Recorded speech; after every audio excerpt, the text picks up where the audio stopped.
Hello, it is time to do more creator look back thing. We're going to go for a few more issues. I'm just going to put things in more here. It's not going to be until annual number 3. I repeat, number 3. Then something actually happens. It's going to be like a single issue. Look, bad guy. Look, good guy. So we are going to be skipping through a lot of meh stories. This one is a bit of a thing, because I was like, we'll come back later, so this one is a bit more important. Quick little thing. The team is trying to find the thing. I believe we found this last time, I think it is. It turns out the two of them are on a date. There's a leave with Alicia.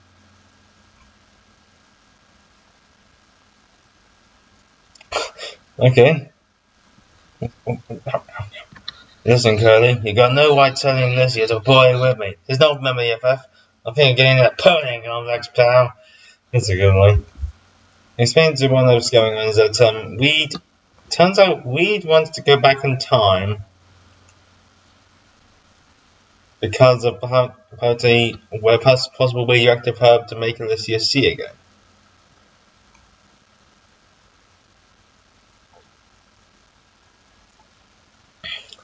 And then, as it turns out, I think they're going to try and go back in time by using the Weeds by Doom's time machine. They go there, and they're able to quickly operate it, and they alert Alicia to transport them back.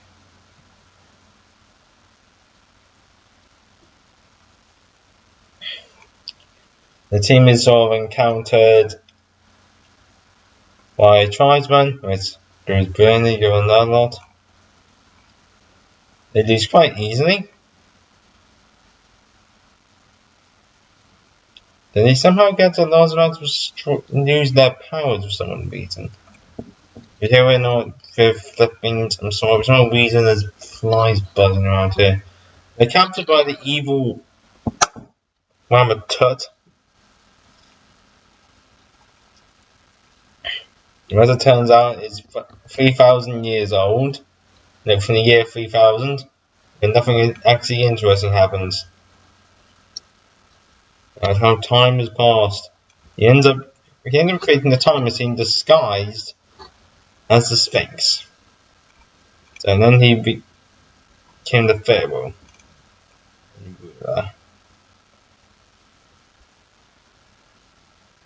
The boys are captain, and the girls, and the Invisible Woman becomes queen.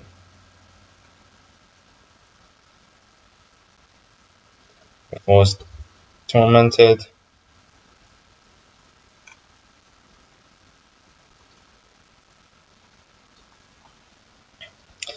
And well, Ben transforms back into himself, into human form, which creates a heck of a lot more trouble.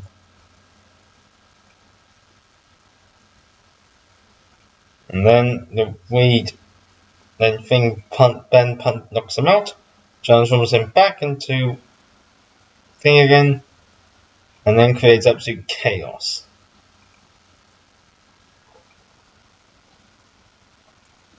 The team fight back. Behold, an omen in the sky, an omen from the gods. We must feed his life, for it is truly bewitched. Near the freeing Weed, and run away still looking thing.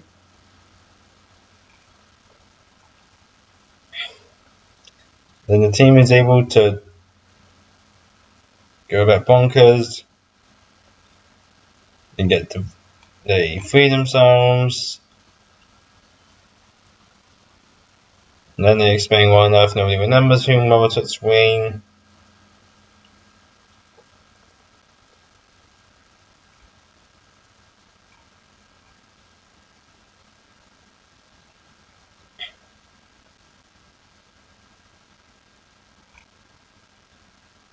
And as it turns out, the special herbs and the Gregor fault. It would have transported nothing but radioactive properties from the past to the future. So then we get to someone quite big who is I really mean to comes out. This is quite possibly one of the most recurring villains but not as such. You walk appears a lot, and some of them, these ones we tend to put up anyone. He's a major focus on both Secret Wars. This one, the 2015 one. He also apparently likes cheeseburgers. Don't know. And so first they end up seeing with them finding a strange meteor, which we ends up finding a dehydrated acorn, aka life from outer space. Kevin says, "There's our size store in the freezer for you to read." Careful, says, "We're gonna cover pizza pies in there."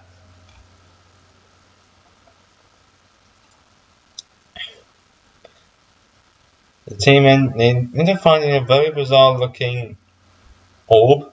It doesn't seem to work that well.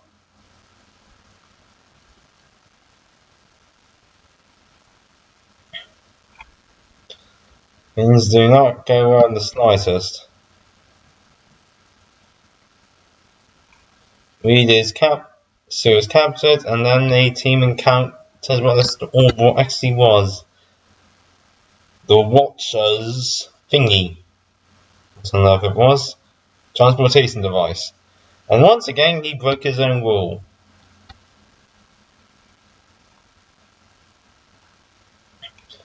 We then get about the backstory about who Notomoku Man was. That he was someone who was part of Acme Atomics Corp. He was infused with it and becomes part of an actual universe. He ends up creating chaos and becomes the all-powerful Molecule Man.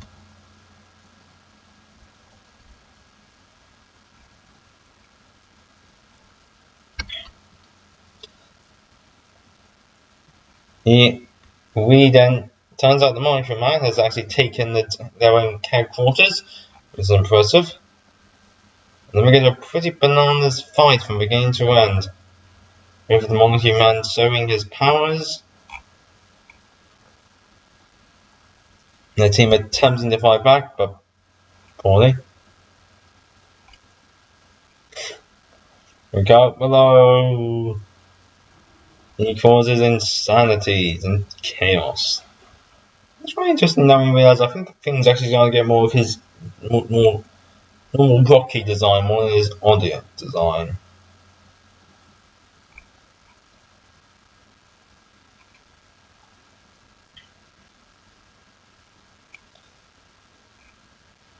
So he was wrapped up like a mummy.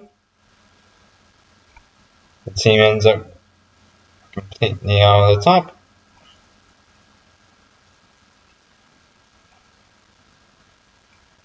He ends up somehow creating a shield. No. Oh, that's the USIF, why wasn't it?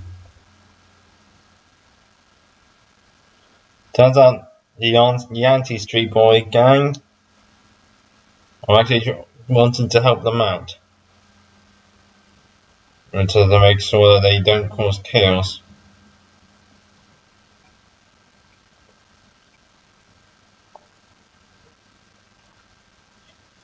Reed ends up figuring out his weakness is that he cannot affect organic modules. He can only affect things like bricks and air. But he couldn't affect them as well.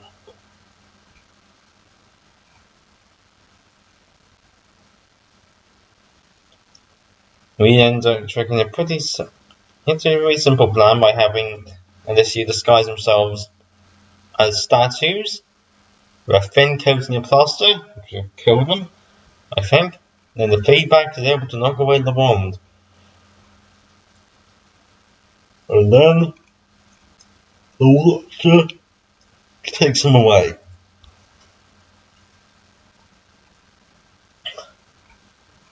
Then we get okay, I'm going to sort of skip this one because it's a bit of an odd one. It's a team up basically with Sergeant Fury, a bit of a backstory thing. So originally both Reed and Ben and Grimm were actually part of the World War II. They keep changing the backstory, and then most of the time they keep ignoring it. But nowadays they are part of the Siancon War, and Sergeant Fury, aka Nick Fury, knew his grandfather, who was part of World War I. 2. Wait. First is about an evil bad guy named the Hate-Monger. He doesn't really show up that much in comics. Mostly because he's the clone of Hitler. I think you can understand why it's a bit uncomfortable. Although similar to get Hitler being beaten up. Nothing more, nothing less. And this one. Then we get a pretty important one actually overall. Namely, that Sue gets more powerful in this. It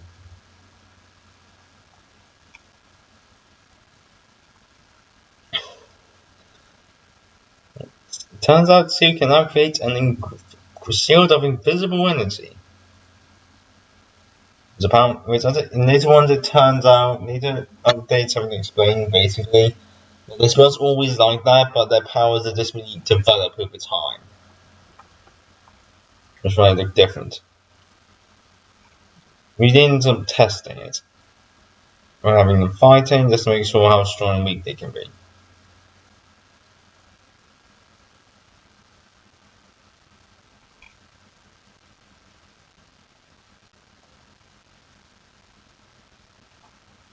Then things go a bit bonkers. But when everyone's trying to criticize them. I've got a lot of insanities are going on.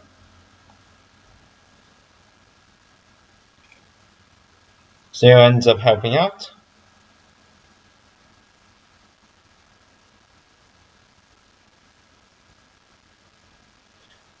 Showing off her powers a lot more.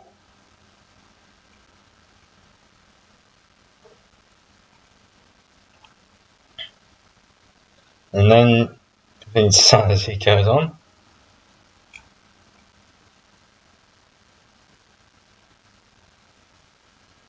And then you end up apparently finding about an Earth-specific deserted island in order to make sure that nobody keeps criticizing them. Apparently there was a Yukon, so they pay attention to in their annual number 1. You find the barrier reef. Jeez, I think I saw the jellyfish. And someone get me a band-aid. Brilliant. The ship seems to be sinking down.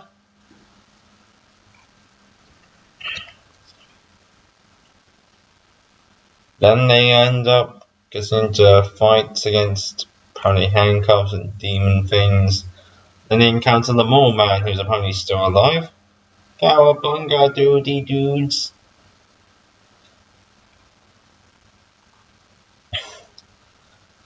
Look out, we're falling. No wonder you're our leader. It takes a big brain to know when you're falling, huh? Then they get captured by a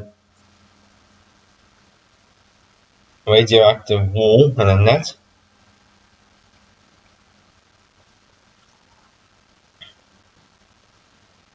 It's revealed that the Mole Man had sort of hidden away in order to create a moving platform device, hydraulic platform, to create absolute insanity so that he can become ruler of everyone else who's alive.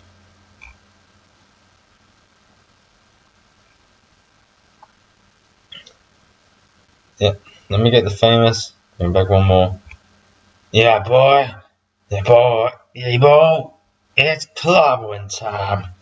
We've got a pretty simplistic plan and a fight involving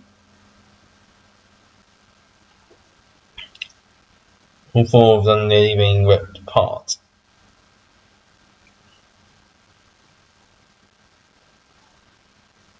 It doesn't work like well since the 2 are able to fight back.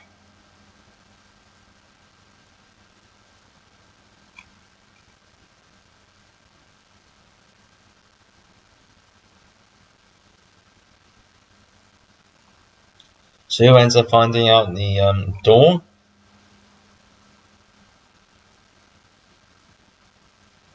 Reed ends up making a ball and making himself go bigger.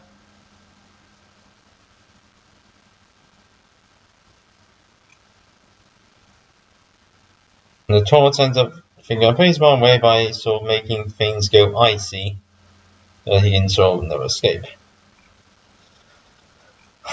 Bit of a fun fight again begins.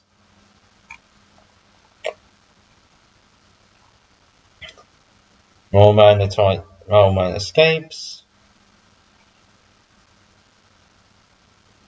And then the team is safe. And we get a new one with Dr. Doom. It involves a baby dinosaur. I do not even want to know how that begins.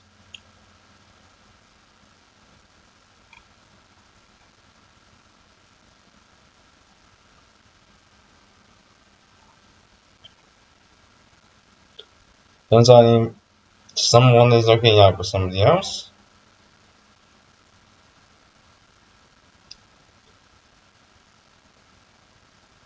A powerful android and robot with 3 evil bad guys. Bill Brogan, Handsome Harry Phillips, Yogi Dakora, dangerous beings, under control of Dr. Doom.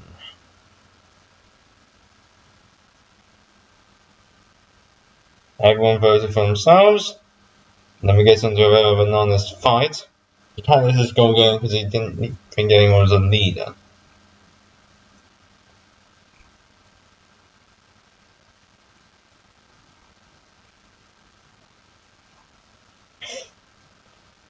So what on earth Doom has done with these 3 people is to put them into XZ12 devices. Make them different. Handsome Harry can now have increased hearing. Bill Brogan has incredible strength.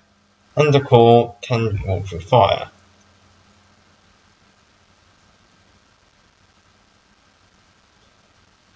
They end up creating plans to get back from everything else. The car ends up capturing them. The car ends up capturing the Taurus by tricking them out of the car.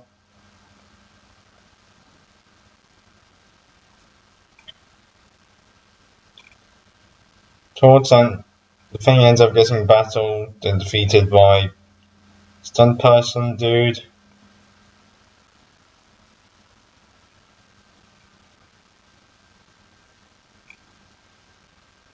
And we get some very sexist statements. And Handsome Harry ends up capturing him.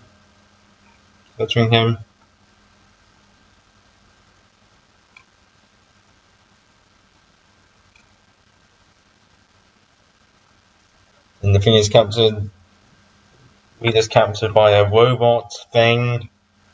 So I'm gonna bring that one.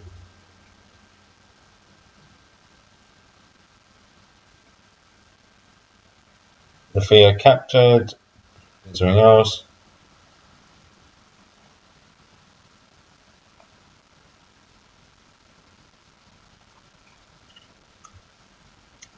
The 3 end up being attacked by. Swing themselves if they get attacked by something.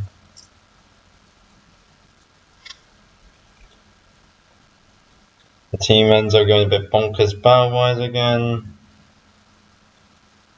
Taurus ends up nearly killing. Doom nearly kills Weed. Then we get a pretty bananas and then a weird fight against Doom. And as it turns out, they are part of a solar wave. It's apparently very powerful.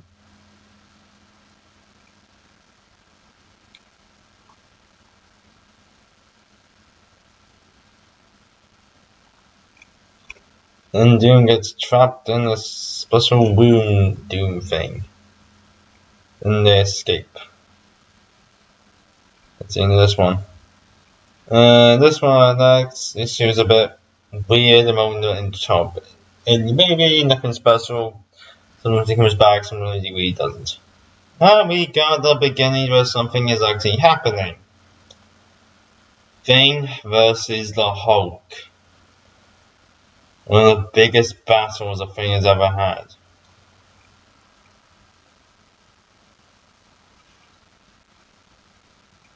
Thing wants his track ride done.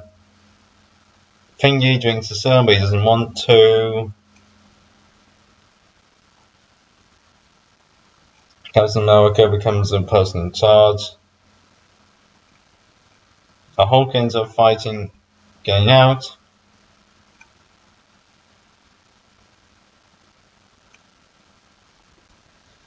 Then we get very interesting. It took him for a really long time. Banner's full name is Robert Bruce Banner, but most of the time he obviously goes by his middle name of Bruce. He does not want to be reminded of his father's horrific names.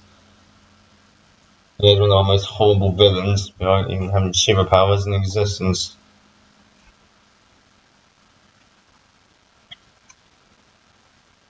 And then after the situation goes on, mostly chaos involves, and it's the Hulk fight back.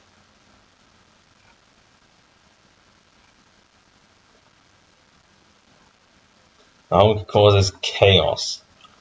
Johnny ends up fighting back, but it doesn't go that well. It's in his goal to try and find humans and the Avengers. I think Reed's got a cold or something.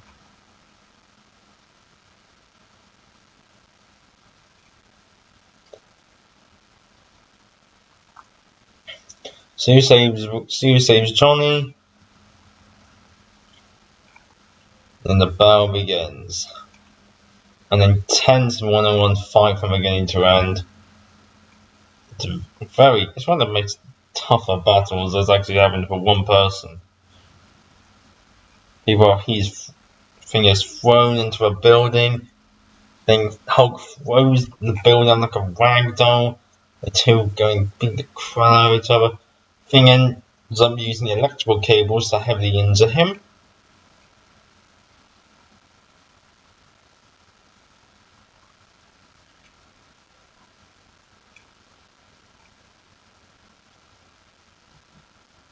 The Nancy gang, the enemy tries to be helpful for once. The Nancy voice. They end up throwing a truck to grab him. It causes unfortunate problems. We nearly drowned both the two of them. The two of them climb up on top of a bridge. And the two keep struggling. It's an intense fight. And as more and more insanity and tenseness occurs, it is fierce. Beginning to end. The Hulk breaks free of cables that he captures, and he just keeps wailing on him. And that face is uncomfortable to look at. And after that thing is awakened, he gets an even bigger fight with not the Fantastic Four, but the Avengers teaming up to stop him.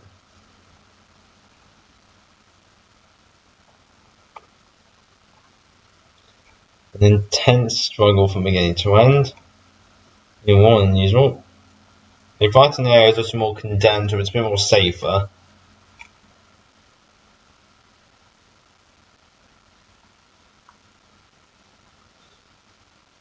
Johnny ends up waking up and then ends up fighting back more and more.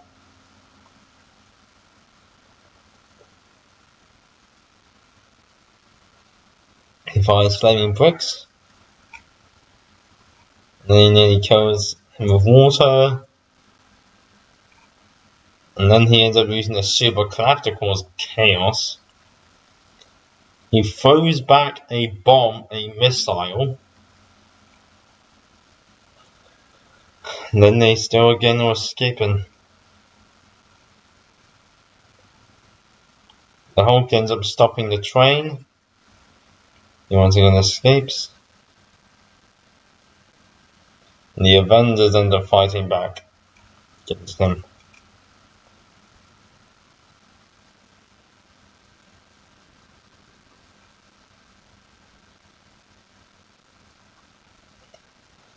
And then they end up going into the Fantastic Car.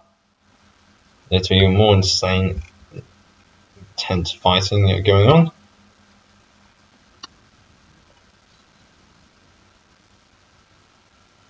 when a mistiming occurs. Hawkins are accidentally hitting. Nothing accidentally ends up being hit by Mjolnir. He ends up climbing on top of a gigantic building.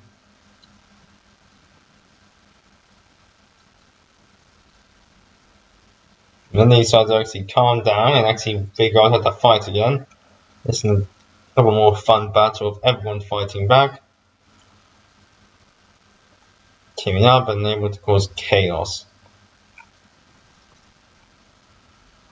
People whipping through swords, smashing things. Forward. So we're going for a pretty fierce one-on-one fist fight. The Grim.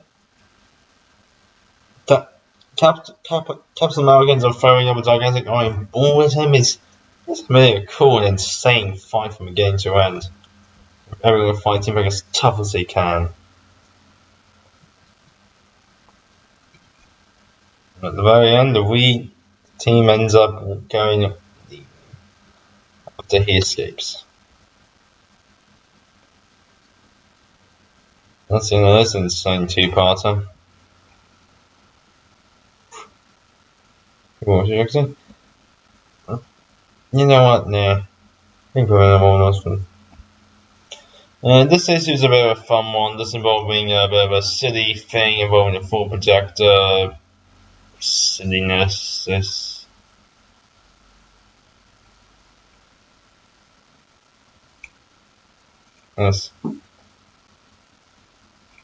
Or a name or something. Let's see this.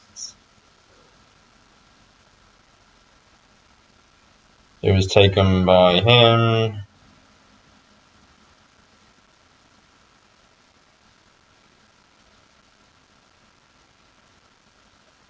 Somehow he gets even more insane as he tries to do everything he can just to get Sue back. Finally, he ends up putting a pretty silly idea by getting in Doctor Strange to assist, as he quickly ends up helping out. My services are not for sale. Let me do the talking, but you blow the whole bit. That'd be brilliant. Strange ends up finding out where on earth they are, as Weeds ends up encountering him and fighting back.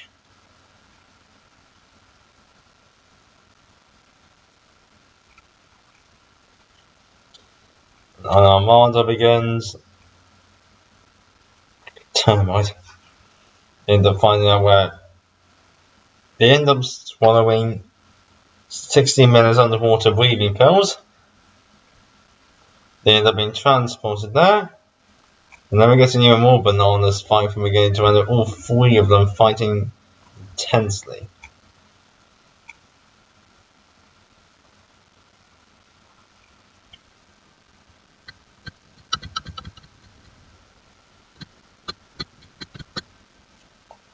We end up blinding them. Tony ends up Grim ends up juggling them. The team fingers for even more manicalness. It's an intense one-on-one struggle between the two of them. He's at one point somehow uses an arrow. So when something happens, and then he ends up choosing Mead, and then he ends up escaping. And ends up taking him away. So that's gonna be the end of this one. Got a bit of a long ones next time. We're loving Sandys from beginning to end. See ya next time.